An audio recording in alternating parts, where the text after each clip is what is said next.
Começa agora o programa que vai fazer você buscar o judiciário brasileiro. Quanto é? Quanto é? Fala pessoal, sejam muito bem-vindos a mais um programa Quanto é? Quanto é? O programa que vai fazer você conhecer o valor das indenizações no Poder Judiciário Brasileiro. Todos os casos aqui trazidos por mim são casos verídicos e isto não é um programa de humor. Imagina você, uma mãe que espera durante 9 meses até que chegue o tão sonhado dia do parto. O pai, do mesmo modo, o pai que convive ali no seio familiar junto com a esposa, do mesmo modo espera pelo nascimento da filha. Vão até o hospital, uma Santa Casa da Misericórdia, e, infelizmente, na hora do parto existe uma distócia, que é um fenômeno contrário ao andamento natural do parto, vamos dizer assim. E, em razão da distócia ocorrida, existem a adoção de manobras que são utilizadas por aqueles que fazem parte da condução do parto. Entretanto, as manobras não saem da maneira adequada e a criança vem a sofrer uma paralisia obstétrica, mais precisamente uma lesão neural das fibras do plexo braquial. Após o fato, os pais buscam o Poder Judiciário e depois de uma ampla produção de provas, há a condenação ao pagamento de uma indenização por danos morais aos pais e depois, mais adiante, eu vou explicar por que apenas a eles. Mas agora nós chegamos ao ponto alto do nosso programa, porque eu quero saber de você qual é o valor da indenização aplicada em situações como essa. Opção A, R$50 mil. Opção B, R$200 mil. Opção C, R$300 mil. Opção D, R$30 mil. Vou dar um tempo para que você possa pensar e eu já vou, obviamente, começar a explanar um pouco mais a respeito do caso que aconteceu em São Paulo, e a decisão aqui explanada por mim, ela é oriunda do Tribunal de Justiça de São Paulo. O local do parto foi a Irmandade da Santa Casa de Misericórdia de Mauá. E no caso, após a condenação, a primeira tese de defesa do hospital foi a ilegitimidade passiva. Por quê? Porque o hospital tentou mostrar ao juízo que não tinha qualquer relação com o médico que conduziu aquele parto, porque o médico ele não era vinculado ao hospital. O hospital informou que tem um corpo clínico aberto e é direito do médico autônomo, como era o médico que participou desse parto, operar dentro das instalações. Eu acredito que já falei sobre isso aqui em outro programa Quanto é, quando falamos a respeito do desaparecimento de crianças logo após o parto. Falei a respeito da responsabilidade objetiva, responsabilidade subjetiva. Você que vem acompanhando o programa vai criando mais ou menos uma noção a respeito do que seja responsabilidade civil, ainda que você não seja da área jurídica. E aqui o meu objetivo é falar justamente com vocês. No caso, o médico ele tem a obrigação de meio. O que é a obrigação de meio? É mais ou menos semelhante à obrigação do advogado. O médico ele tem a obrigação de empregar toda a técnica dele, todo o conhecimento, todos os recursos destinados a garantir a saúde e a vida do paciente. Ele não pode, no entanto, entregar ou prometer o resultado da cura, porque isso não está nas mãos do médico, assim como o advogado. Como não é o advogado o indivíduo que decide o processo, sendo esta uma incumbência do juiz togado, ao advogado cabe exercer tudo aquilo que a técnica jurídica, tudo aquilo que o conhecimento e as condições que ele possa ter o permitirem para o melhor andamento em favor do cliente, da cliente, sem, no entanto, garantir resultado, porque isso seria realmente vender terreno no céu. Infelizmente, existem advogados que fazem isso. Eu sempre falo para que você fuja destes profissionais, não é? O médico tem obrigação de meio.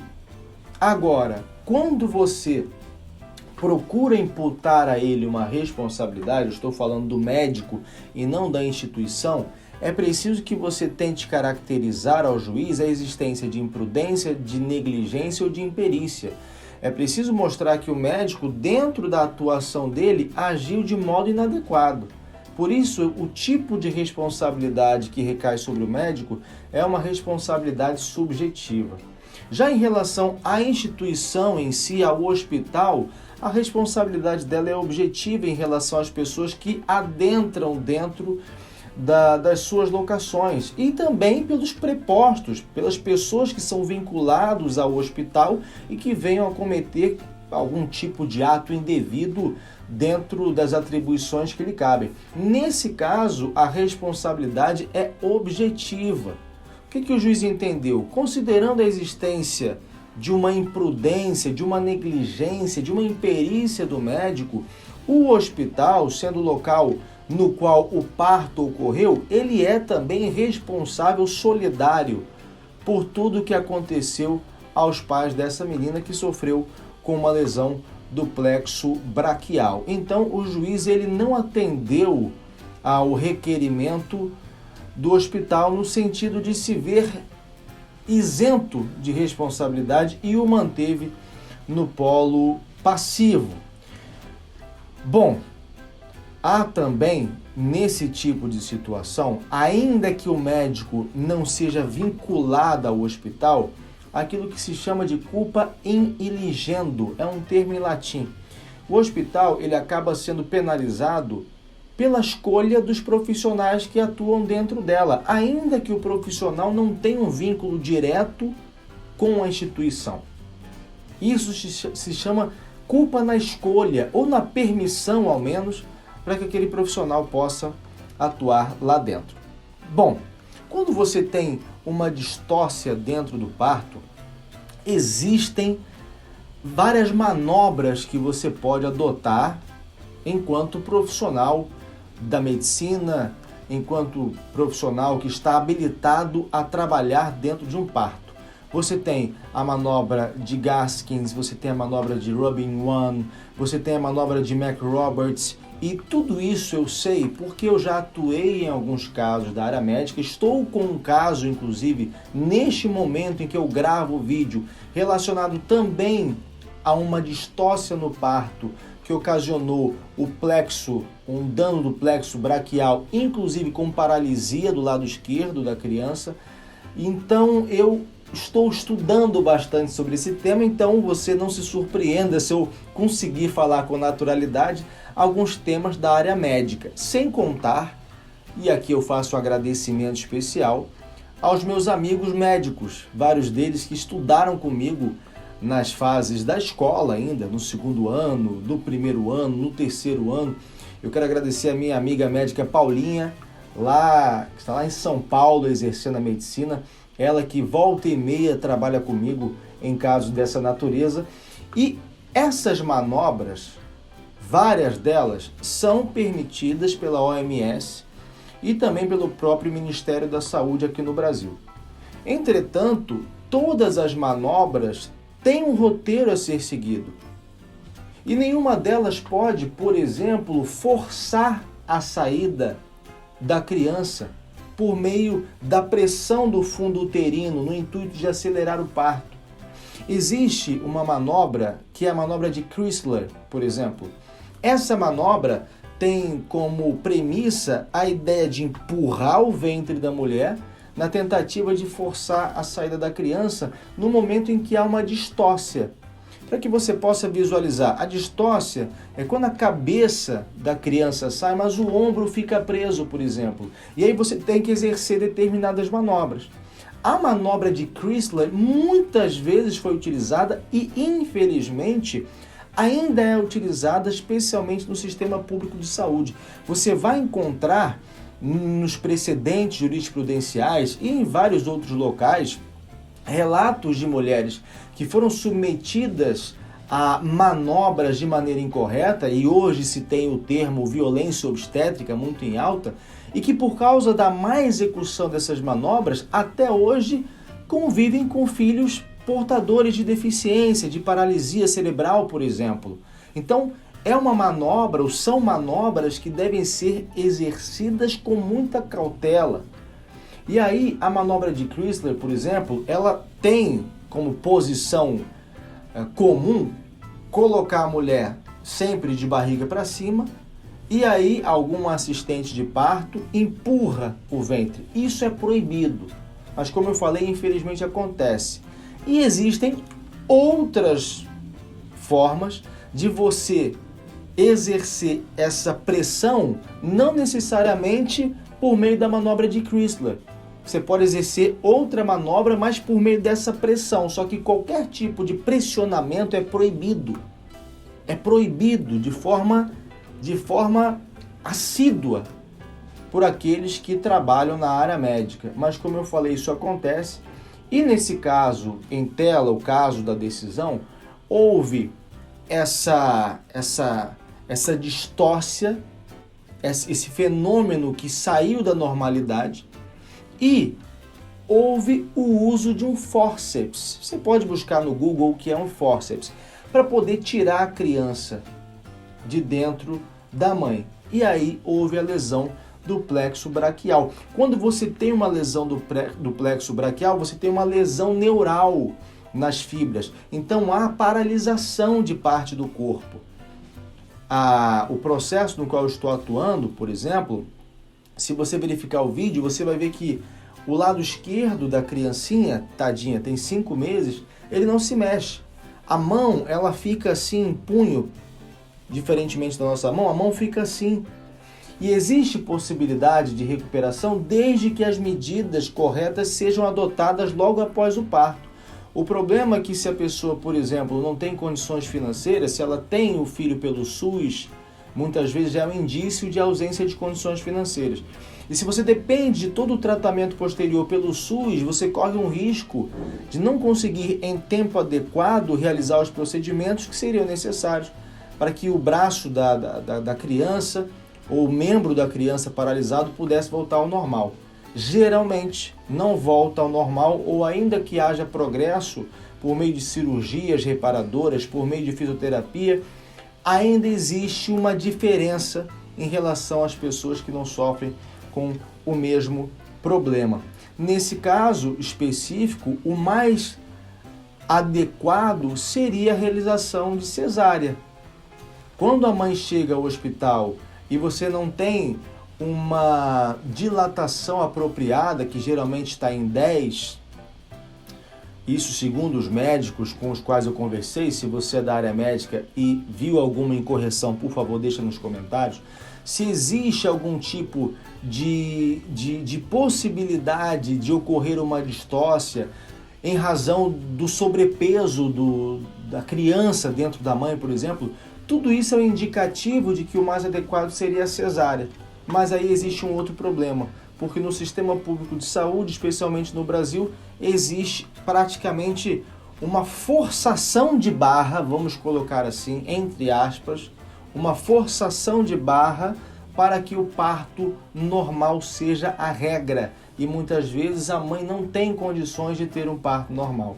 Nesse caso específico, a condição adequada para que a criança pudesse nascer seria por meio de uma cesárea, mas isso foi ignorado. E justamente por isso houve a condenação. E nós vamos entrar aqui em um trecho da decisão que fala justamente sobre isso. Ele já se referindo, o magistrado, ao laudo pericial. O laudo pericial, tal como mencionou o digno magistrado sentenciante, é claro no sentido de que, quando ocorre o travamento dos ombros, Após a liberação da cabeça fetal, o médico deve identificar o problema e agir prontamente para evitar as lesões que advêm da tração excessiva da cabeça fetal, que promove o estiramento do plexo braquial. Em não tendo ocorrido isso, sobrevieram os danos relatados na inicial e no laudo, ocorridos no seu primeiro dia de vida, ou seja, a criança ela nasceu e infelizmente já foi acometida por um problema. E vou deixar aqui também uma outra informação. Os médicos eles não têm como prever que a distócia vai acontecer.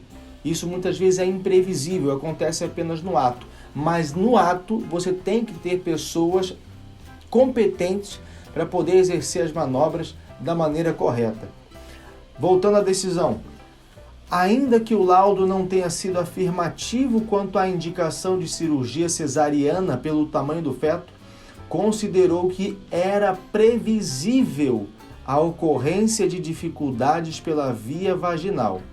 Concluiu categoricamente que o atendimento médico prestado no momento do parto pelo Hospital Hel resultou no dano de paralisia obstétrica, inexistindo relato de manobras obstétricas no momento do parto que pudessem minimizar o dano ocorrido na autora. Voltando aqui para mim. Você que é médico, você que atua na área médica, você pode se perguntar: de que maneira eu poderia fazer prova caso fosse eu processado? Bom, não existe outra maneira melhor que o prontuário. Quando eu digo que as manobras têm de ser bem executadas, é o prontuário médico que vai mostrar exatamente o tempo de cada manobra, que tem de ser de 30 segundos cada uma. Não por acaso você tem uma assistente de parto que naquele alvoroço de um parto já complicado, precisa efetuar essa contagem e a devida anotação no prontuário. É necessário que cada descrição de quem participou do ato esteja também no prontuário e, ocorrendo a distócia, ocorrendo a lesão do plexo braquial, imediatamente haja também o encaminhamento a um profissional, seja da neurologia, seja da fisioterapia, que possa dar a continuidade ao tratamento para evitar que os problemas possam se prolongar. Recentemente tivemos aqui no Tribunal de Justiça a condenação de um hospital que, embora existindo o erro no parto, a deficiência decorrente do parto, não deu encaminhamento devido aos pais da criança e por isso foi condenado. Então essas são provas que os médicos podem fazer para poder evitar uma responsabilização, né? E claro, você sabe também que em se tratando de processos da área médica, o juiz sempre se vale de um laudo pericial elaborado por um perito da confiança dele. E bom, gente, eu falei também no começo que o valor da indenização aqui, ela se referiria apenas ao dano moral e o dano moral em relação apenas aos pais, porque há um dado triste nesse processo. A criança que teve a lesão do plexo braquial, ela acabou falecendo aos 5 anos de idade. Então, não havia mais a condição de entregar a ela uma indenização reparatória, porque uma indenização reparatória é para quem está viva. Então, consequentemente, apenas os pais receberam um valor que, no caso, foi, fala aí minha voz... R$50 mil. Exatamente, o valor de R$50 mil, como você pode ver aqui no final da decisão. Nessas condições, o arbitramento em 50 mil para os dois autores, pai e mãe, foi adequada, porque ameniza a dor e alerta acerca da necessidade de zelar melhor pelo atendimento dos pacientes e evitar fatos futuros semelhantes. No caso, você faz a divisão, dá R$25 mil para cada um dos pais. Eu acho muito pouco, ainda que considerando que o sofrimento da menina possa ter durado apenas 5 anos, mas o dos pais certamente é eterno. E, supondo que a menina pudesse ter uma vida mais longeva, em se tratando de situações cuja cura não exista ou cuja debilidade possa incorrer na diminuição da capacidade laboral, nós fazemos outros pedidos. Se a criança ela continua viva, eu faço, por exemplo, um pedido de dano estético, especialmente se tratando de mulher, como é o caso no qual eu estou trabalhando. A mulher, por si só, ela é muito mais vaidosa em relação ao homem. É normal que no futuro ela possa ter dificuldades no sentido de se relacionar amorosamente com outras pessoas. É normal que ela possa, especialmente na fase da juventude, da adolescência, enquanto nós ainda nos baseamos muito no que os amigos falam, ela possa se sentir constrangida. Então você tem que ter um dano moral que venha a ser abrangente ao máximo, incluindo todas essas etapas que a criança, o jovem, o adulto ainda vai passar. Ninguém tem bola de cristal para saber exatamente quanto tempo essa pessoa vai viver, mas é preciso fazer essa consideração. Nós pedimos, por exemplo, se é constatada a impossibilidade de melhora, se o braço ele nunca mais voltar ao normal, é normal também que exista uma diminuição da capacidade laboral. Então você precisa indenizar por meio de uma pensão mensal vitalícia. E aí essa pensão mensal vitalícia, ela pode ser atribuída de duas formas. Ou você pede de uma única vez, por meio de uma indenização única, e você faz um cálculo relacionado à idade em que a pessoa, em tese, pode começar a trabalhar, que é 14 anos, já como menor aprendiz, até uma idade em que as pessoas aí no Brasil têm como expectativa de vida. Hoje, segundo o IBGE, uma mulher, por exemplo, tem expectativa de vida de 79 anos, 80 anos. Então eu costumo pedir assim, dos 14 até essa etapa da vida. Algumas outras decisões incluem até 65 anos, mas aqui eu discordo e existem várias decisões também nesse sentido, porque quando você vai pedir indenização pela incapacidade laboral, você está se baseando no artigo 950 da Lei 10.406, que é o Código Civil. E o artigo 950, ele não estipula uma data limite ou uma idade limite.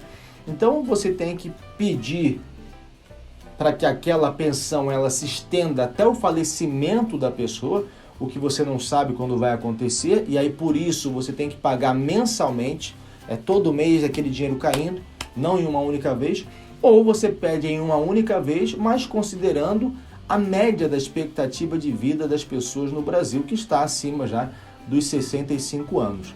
E mais,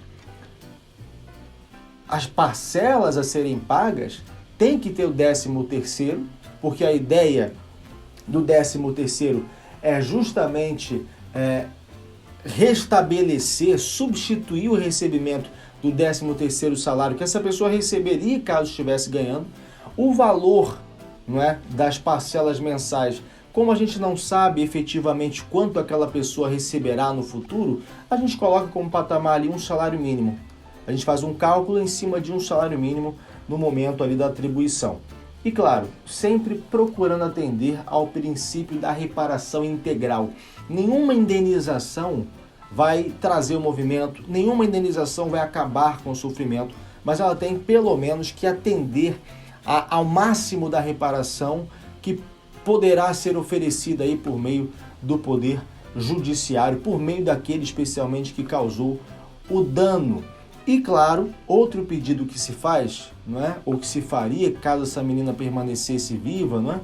Uma pena que isso não aconteceu, seria também o custeio com os gastos dos tratamentos médicos. Falei antes que se você depende apenas do SUS, pode ser que você tenha uma dificuldade maior para poder reparar aquele dano, para poder fazer com que a criança que sofreu um problema, uma paralisia no parto, ela possa voltar a ter os movimentos normais, né? Ou ter os movimentos normais. Então, o ideal seria que os procedimentos de modo particular, até visando a celeridade, fossem custeados por quem causou o dano. Então esse é outro pedido que a gente faz. Bom, gente, bastante conteúdo aqui nesse tipo de situação. Aliás, só para poder terminar, falei bastante sobre o SUS e pela forçação de barra que existe, e é uma realidade triste no nosso país, essa realidade de forçar o parto normal por ser mais barato do que a cesárea. Existe também um projeto de lei, não é? Não por acaso existe um projeto de lei, que é o projeto de lei 768 de 2021, está atualmente apensado aí ao projeto de lei 3635 de 2019.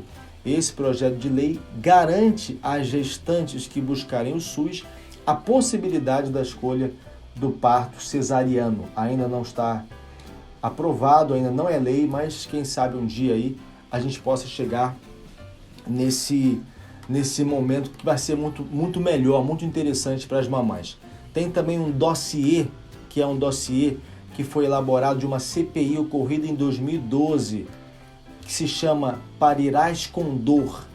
Dossiê Parirás com Dor. Foi extraído de uma CPI realizada em 2012 em Brasília, e ali você tem vários relatos bastante fortes, inclusive.